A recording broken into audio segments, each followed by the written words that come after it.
पूछा हमसे बिछड़े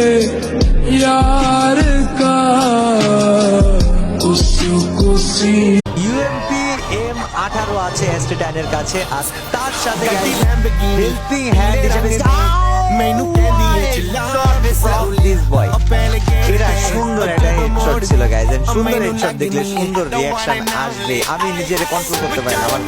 ভাই ভাই অনেক 6টা আমি যাই ভাই টিপা ধরছে ভাই ভাই কি করব এই জায়গায় গাইজ স্ট্রিম থেকে কিন্তু আমরা বলে নিয়ে আসছি যে ভাই পড়া প্লেয়ার লাগবে 70 লেভেলের প্লেয়ার লাগবে এবং প্রত্যেকটা প্লেয়ার সিরিয়াস হয়ে ওরে মাইরা ভচকে আড়ালার জন্য মারবে বাট এর মাঝখানে সবাই রে ভাই সবার চোখে ধুলো